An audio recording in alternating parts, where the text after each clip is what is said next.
We're just days away from the NFL draft changing the landscape of the league, so it's a perfect time to look back at our rookie wide receiver rankings pre-draft to see where we have these players valued. We're going to talk about our top 10, but in a tiered fashion. So let's start with the top tier. You know the names. We got Ja'Marr Chase, should be the number one receiver taken off the board. Devonta Smith also in the conversation. And then another name that has kind of been thrown in the mix. I know a lot of people don't have him necessarily up there with those top two, but Rashod Bateman, a guy we both like a lot. How do you look at these guys in terms of fantasy value going forward? Yeah, I could actually see Rashod Bateman being the most fantasy relevant of these three simply because of where he could land. I mean, if you look at, Ja'Marr Chase, there's talk about Cincy, which I know people are going to freak out about because of Joe Burrow, but they already have T. Higgins and Tyler Boyd. And there's talk, about the Dolphins.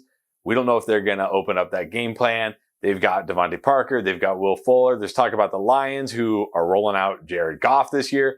So, if he lands in one of those spots, that's not necessarily a home run spot. I know he's a great player and he could probably overcome it, but those aren't home run spots. Whereas you look at Rashod Bateman, he could end up potentially in, Green Bay, maybe even New Orleans with Jameis Winston, who they don't really have a number 2 wide receiver on that team.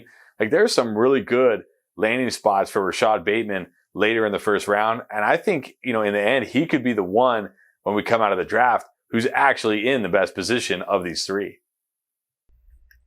That's absolutely true. So, we think running back is so dependent on landing spot. We did talk about our running back rankings, of course, as well. But with wide receiver, of course, it matters just as much. Who's throwing you the ball, first of all? And second of all, are you in a situation where you can step in right away and be one of the top targets, or you can be possibly number 3 in the pecking order? Look, whoever goes to the Dolphins, that's definitely going to be one of the teams that will create a domino effect. If they take one of these top receivers, number 6 pick overall, or are they going to wait and take a wide receiver later? Is somebody going to trade up and change things? Talk about the Dolphins maybe trading out of the top 10 altogether. So the thing is, whoever goes to Miami isn't going to be the number 1 receiver going in. You got Devonta Parker and Will Fuller already in place. The rookie is going to take some time, to kind of step up there.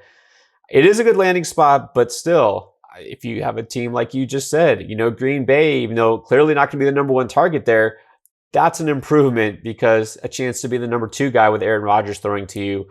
Look, Bateman is a guy that I absolutely believe could be the most productive receiver as a pro. It's going to depend on where he lands. Of course, if he goes to a team like Tennessee, which a lot of people are linking to a receiver, Corey Davis gone there, that's not quite as exciting. But I am definitely keeping a close eye on him. I think he could be the most productive guy. I just love what I've seen from him on film. Now, when we talk about our second tier, we got the Moores, Rondale Moore, who had amazing workout numbers and videos. Elijah Moore, one of my personal favorites. And then a guy, Jaylen Waddle, a lot of people think, honestly, could be just as good, if not better, than his teammate Devonta Smith from Alabama. And then you also have Terrace Marshall Jr., former teammate of Ja'Marr Chase at LSU, who also is sort of a sleeper to emerge as one of the top receivers in this class. What are your thoughts on those guys? Do you think any of them have a chance to kind of jump up into that top tier after they are drafted?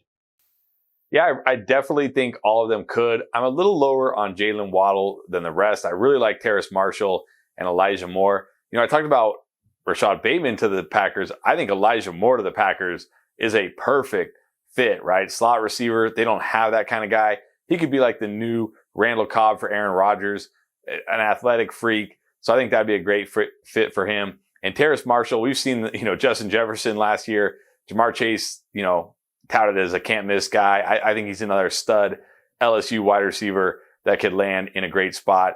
So definitely any of these guys really, I think, have a chance.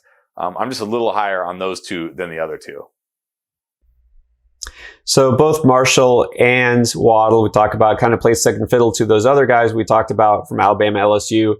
I will caution, though, it's easy to just jump and say, well, they were only held back because, they had a even better receiver in front of them. If they were the top guy, they would have emerged. They would have been the top receiver. So it's easy to say, well, they could have, should have. But, with Waddle, especially if there's some health concerns, that does keep him firmly in the second tier. I'm not going to jump and say, yeah, he could be better than Devonta Smith just yet. I'd like to see it first, unless he happens to land in a much better spot. Same thing with Marshall. Physically, he's got what you're looking for. But again, I'm not going to assume he'll just all of a sudden have the potential to be a wide receiver one. And as far as the Moores, all I'll say is I know everyone's going crazy about Rondale Moore's vertical leap. That's not what gets things done on the field in the pros. Look at the hands. All right, Rondale Moore did have some suspect hands, right? Some second catches and some issues on the field. Elijah Moore, just such a slick route runner, and I love his hands. So Moore, in terms of Elijah Moore, for me, is the guy I'm really sold on.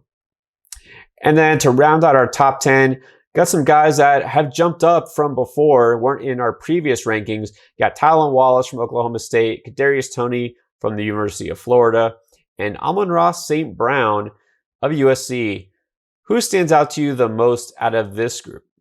Well, Tylan Wallace is my favorite out of this group.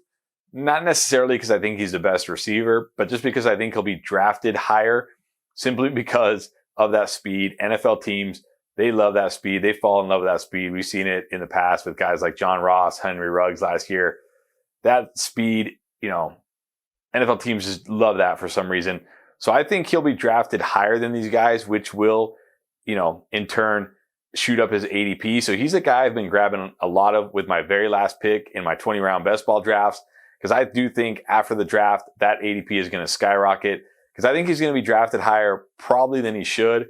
But again, he's got the speed. He's got that big playability. I don't know if he'll be like that week-to-week consistent guy, but he's got the upside, and NFL teams love it, like I said. So he's the guy I've been targeting later in my drafts. Definitely somebody who's shooting up the board. And as much as it pains me to recommend the Florida Gator in any way, I do have to say Kadarius Toney is somebody who, if he lands in a spot like New Orleans, like Green Bay, I think does have the potential to be an instant impact maker. I think there's a sort of a comp here with Deebo Samuel. Not that he's quite as thick, but he's got that run after catch ability. He's dangerous in the open field. He's a guy that could get targets behind or at the line of scrimmage and just make magic with it. He definitely has the downfield speed as well. So he could land in a spot where he is somebody who's productive from week one, even in redraft leagues. So that's a guy I'm definitely keeping an eye on. All right, so those are our rookie wide receiver top 10 rankings as of right now. Of course, a lot's going to change. Catch us live streaming the NFL draft right here on this channel and join us for the breakdown of everything that's going to happen this weekend or next weekend. All right, thanks for watching.